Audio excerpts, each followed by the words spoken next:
దురదృష్టవశాత్తు జరిగిన ఘటనలపై రాజకీయం చేయటం సరికాదని వైద్యారోగ్య శాఖ మంత్రి దామోదర రాజనరసింహ తెలిపారు.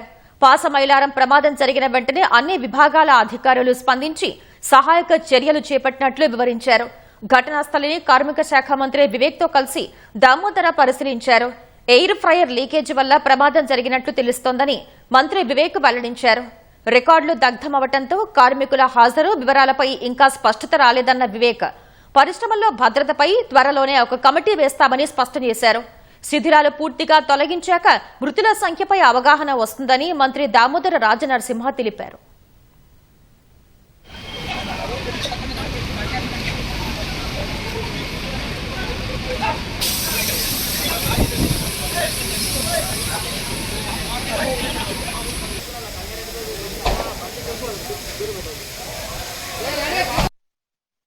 ప్రతి కార్మిక కుటుంబాన్ని ఆ కార్మికుని ట్రీట్మెంటే కానీ వైద్య సేవలే కానీ అందించే బాధ్యత ప్రభుత్వాన్ని మాది. ఎక్కడ కూడా నిర్లక్ష్యం అనేది ఉండదు. ఇంకొక గంట 2 గంటల్లో పూర్తి సమాచారం వస్తుంది. ఎందుకంటే ఆ డెబ్రీస్కించి తవ్వకాలకించి ఆ బాడీస్ని తీయాలంటే కొద్దిగా సమయం పడుతుంది. హాస్పిటల్లో ట్రీట్మెంట్ జరుగుతున్నది 34 మంది. ఆ లిస్టు కూడా మీకు ఇస్తాను నేను. వారికి కంపెన్సేషన్ కానీ గతంలో తెలంగాణ రాష్ట్రం ఏర్పడ్డ తర్వాత 9.5 సంవత్సరాలలో ఎప్పుడు కూడా ఒక కార్మికుడు మరణిస్తే అంత హైయెస్ట్ అనే కంపెన్సేషన్ ఎవరు ఇవ్వలేదు.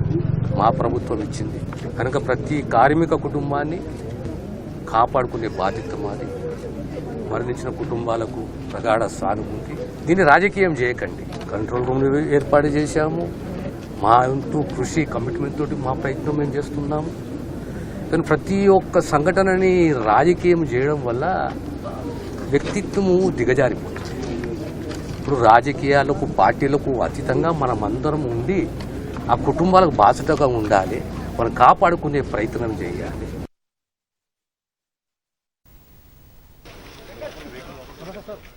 నమస్కారం.